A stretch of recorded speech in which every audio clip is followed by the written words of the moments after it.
On the 30th of December, 1903, a fire began on the stage at the newly built Iroquois Theater in Chicago, Illinois. Advertisements for the theatre had boasted that it was absolutely fireproof, but it was far from it. Indeed, the design of the theatre building led to a death toll that outstripped that of any single building fire in all of American history, and led to changes to the design of mass occupancy buildings that are still in place today.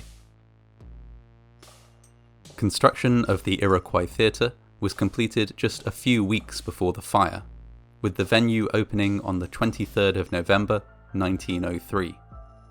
The building was a grand edifice, fitted out with marble staircases, soaring ceilings, and huge amounts of polished mahogany trim. Critics went so far as to call the building a temple of beauty, and to state that no other theatre could match the architectural perfection of the Iroquois.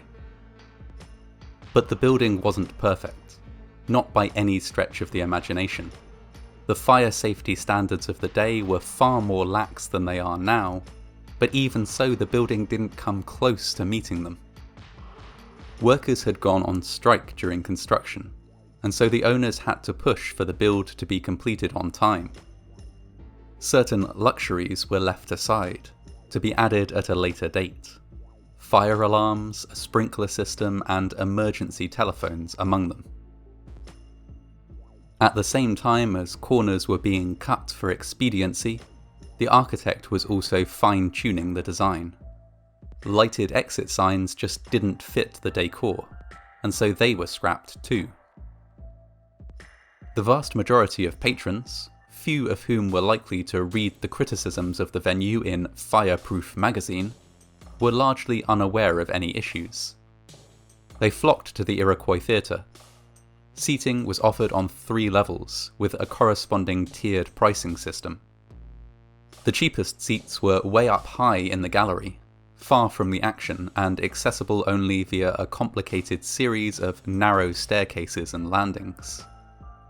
Those who could afford a little more might plump for seats in the dress circle, which was accessed via the sweeping marble staircase in the foyer, or in the ground floor orchestra seating area, which was up close and personal to the action on stage.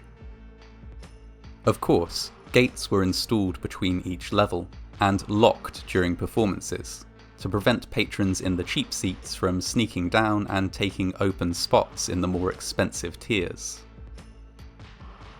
Even without the gates, theatregoers attending the 30th of December matinee wouldn't have been able to sneak a seat.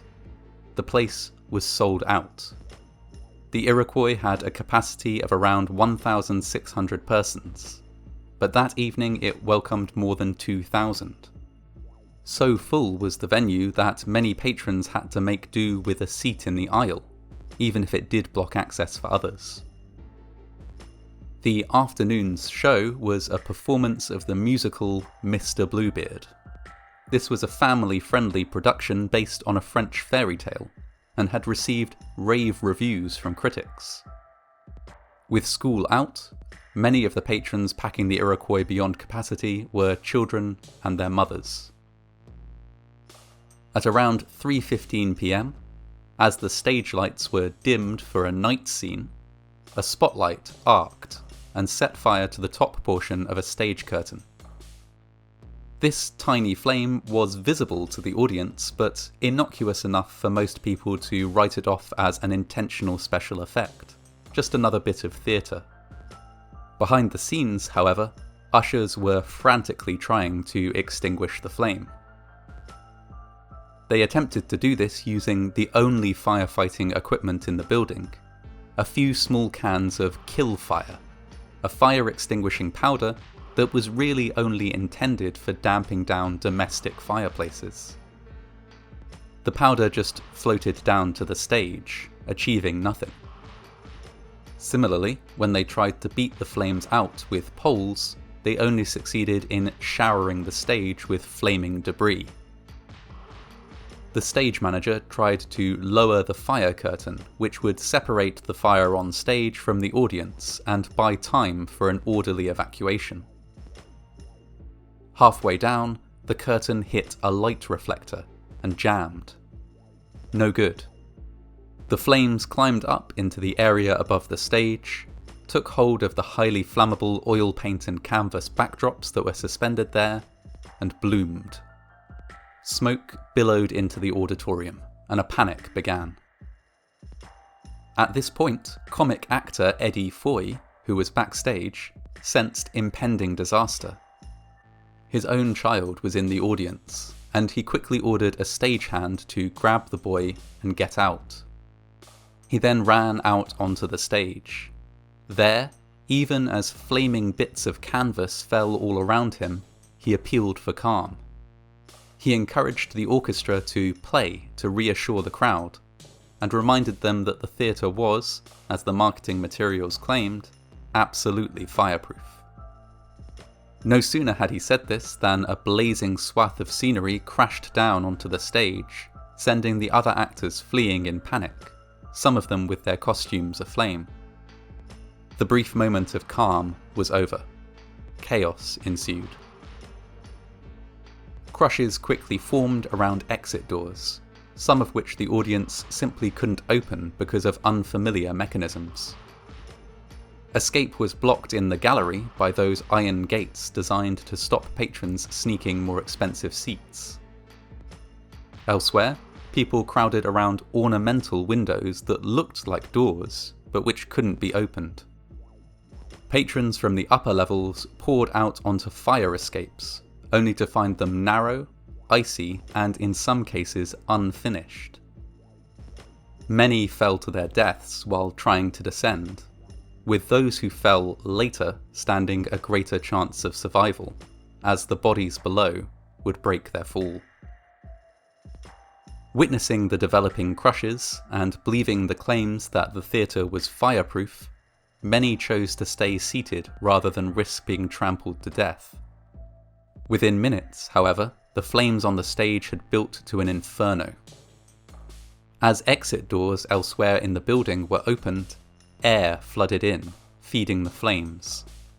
A fireball rippled through the auditorium, destroying everything and everyone in its path. The lack of a working alarm system in the building, and the lack of emergency telephones, meant that the fire service was only alerted when an usher ran from the Iroquois to a fire alarm box on the next street. By the time fire crews were in attendance, it was too late for many of the victims. For some others, though, luck was on their side. Passers-by outside the building were miraculously well equipped to help. One door, for example, became almost instantly jammed, until a passing railway worker, who happened to have his tools with him at the time, was able to remove the hinges and allow dozens of victims to escape. Elsewhere, builders scrambled up scaffolding and extended ladders across to the people trapped on the fire escapes, allowing several to crawl across to safety. Rescue efforts were, in the end, grimly brief. The building was so well sealed that the fire had practically burned itself out by the time firefighters were able to gain access through doors blocked by piles of bodies. All in all, 573 people lost their lives in the fire, with a further 30 perishing from injuries sustained during the blaze. The appalling news of the fire filled the front pages for months, fueled by a number of maddening revelations. The fire curtain, it turned out, was made of wood pulp. Even if it had been successfully lowered, it wouldn't have helped.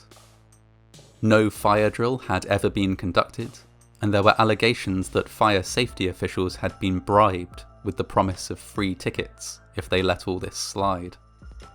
Vents in the roof, which should have prevented a fireball by acting as a chimney for the fire, were found to have been wired or nailed shut. Although reports were clear that theatre owners, managers and floor staff were culpable, nobody involved ever faced any penalties. Defendants dragged out proceedings for year after year, until the case finally collapsed. Public outrage, however, and a genuine desire to avoid another catastrophe like the Iroquois Theater fire, led to several swift changes. The practice of overselling theatres was cracked down on, and the disaster also saw the adoption of outward opening panic bar doors in most theatres. The panic bar was something that had been invented many years before, following the Victoria Hall disaster in England, but which hadn't at the time been widely adopted in America. Eddie Foy, who had escaped the fire along with his son, was hailed as a hero, even though his appeal for calm hadn't entirely succeeded. He went on to have a long and successful career. The Iroquois Theater, on the other hand, had been gutted by the fire. The exterior remained relatively intact, and so after much interior reconstruction, it was opened as the Colonial Theatre, which operated without incident until 1925, when it was demolished and replaced by the Oriental, known today as the James M. Nederlander Theatre. Though the Iroquois Theatre existed for just a few short weeks before it was destroyed, its legacy is visible to this day in the Nederlander and in every theatre across the country. Exit signs, fire doors, safety curtains, these things, now just an ordinary part of the everyday world, were not always so commonplace.